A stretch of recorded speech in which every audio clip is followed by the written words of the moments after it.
All right, I've got my friends Brian and Sal back from Miniopolis Builders. They built 3D tiny homes, but now they're building homes of all different sizes. This is the third or fourth interview I've done with these guys, and we have finished the first 3D printed home that I know of in Florida, at least the first one that was financed. I want to welcome Brian and Sal back on the Lone Ranger radio show. How you guys doing today? Excited to be back. Good, Bruce. Well, Thanks for having us. I want to get started right now. Sal, I've got a question for you. The last time we talked about 3D printed materials that you guys use, because there's special materials that you use.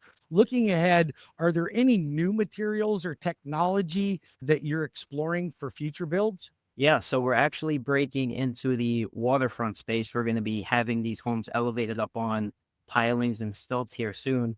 And we're going to have a new type of material that we use that the pilings are made of. And we're going to be announcing that here shortly with our upcoming development project. I cannot wait to see it because this stuff that you guys are doing is literally revolutionary.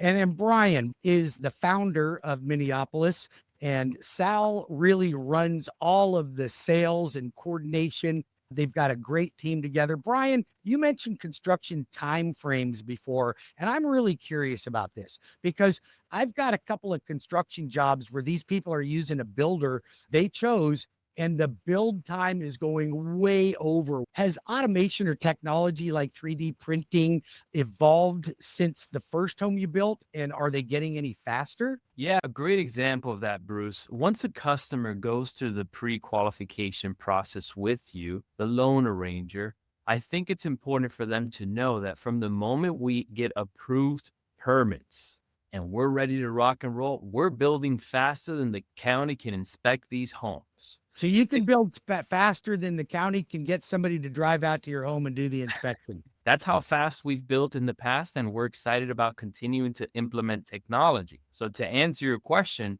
why are we doing this? What's the future of all of this? If we don't answer the question right now of who is going to build these homes, the cost of housing is going to continue to rise. And the truth is, robots are going to take over. What's that going to do for the people interested in working in construction? It's going to elevate them to a more white collar position where they're helping with logistics, analysis, data gathering, project management. It's not necessary that we don't need them. They're just going to be a step up in the industry because I everything's 100% going to get agree. less. I think AI is not going to take over the world. I will tell you, if you ignore AI or do not utilize it in almost any field, including my own, you are going to get left behind because AI will help you get there quicker. It's just a better method. And that's all part of what you guys are doing. Sal, sustainability, a huge topic these days. How do your building materials and methods reduce environmental impact compared to traditional block or frame? I think that's a great question. And we really experienced that with this build. So since majority of our materials are printed and manufactured off-site, they're cut and trimmed to the exact specification according to the engineering plans. And Bruce, you mentioned in the past you had some building experience. If you ever watch a CMU block home go up, you'll notice there's always a pile of broken blocks in the corner. We had virtually zero waste with this home because our roof panels and our 3D printed panels are trimmed and cut to the exact size. I'm sure Brian could speak on this as well. We had one little dumpster trailer for this build and we barely filled it up with wood. That's insane. Usually you see these construction sites, there's pieces of lumber and roofing tile and leftover Yoo-hoo bottles all over the place. You go to your site, you guys are in and out in no time at all. Well, It's there's still absolutely, some Yoo-hoo bottles in there, yeah, order my, all right. but Same for you. that's not because of the construction.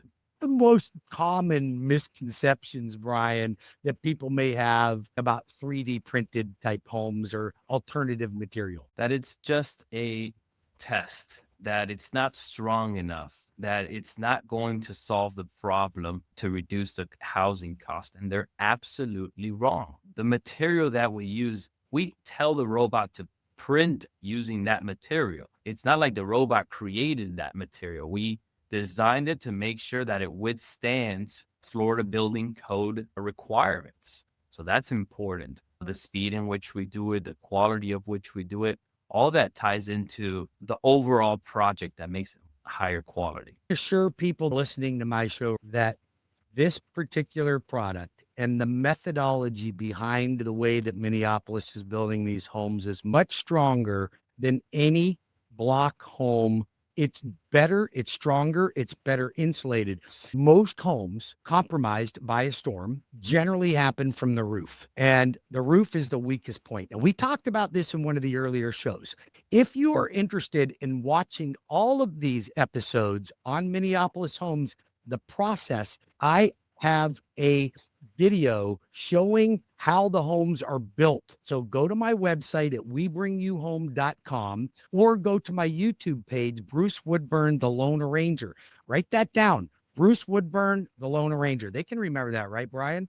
And go to my YouTube page and you're going to see a step-by-step process from start to finish on how these homes are built. Now, they have the technology to put their 3D printers out on the field. But right now, they are doing it. The 3D printers are building them in their plant. The benefit to that is these panels are precise. My dad was a general contractor. He used to build to the 1/4 inch.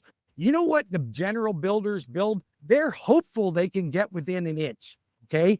No wonder when you go to put something up in your house and the walls aren't square, the houses that you built are perfect because they're built to the exact dimension, not an approximate dimension.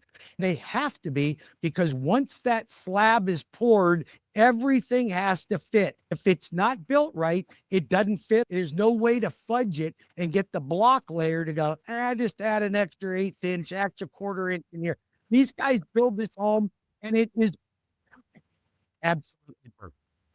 And the roof is built with a composite material. Tell me a little bit more about that composite material. So structural insulated panels, imagine an Oreo cookie.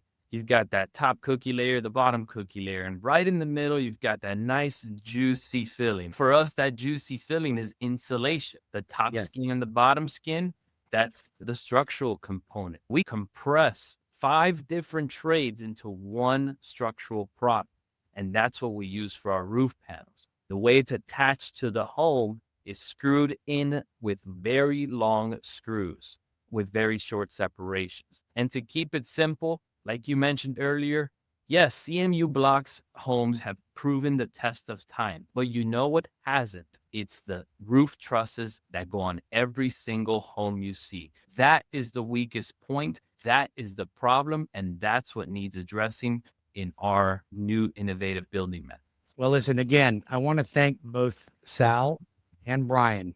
Would you guys be willing to come back? I've got more questions and I'd like to interview again next week. But for all my listeners, please go to my YouTube page, Bruce Woodburn, the Lone Arranger. You can go to my website. I've got a direct link to their website. If you would like to reach my friends at Miniopolis Builders, tell us how they can reach you right now. The best way to reach us is call the office 239-329-8804, or you could shoot us an email, sales@miniopolisbuilders.com. And you'll see that at the bottom of my screen. If you guys watch this on my podcast or you watch it on my YouTube channel, you can see their contact information. You can always call me at 813-213-4009 or 407-706-3313. Thank you guys very much. Enjoy the rest of your weekend, and I look forward to having you back on. I'm telling you, Miniopolis Homes, revolutionary in building homes. Now, one more question before we go. If I wanted a home to look like a traditional home built with your product, Mediterranean style, with arches and columns, can you do that too? Yes, we currently build tiny homes. However, the technology allows us to build any size homes, whether it's that standard tiny home or the custom project, whether it be a mansion that's waterfront or a traditional home. A 3D concrete printer is basically printing exactly what we tell it, any style that you can imagine. And I'll give you one quick out of the box example. There's a national park that we're working with behind the scenes to do some housing for them, and we're printing animals all along the walls. So it blends right into the park itself. Have you seen a home with some animal prints on it before?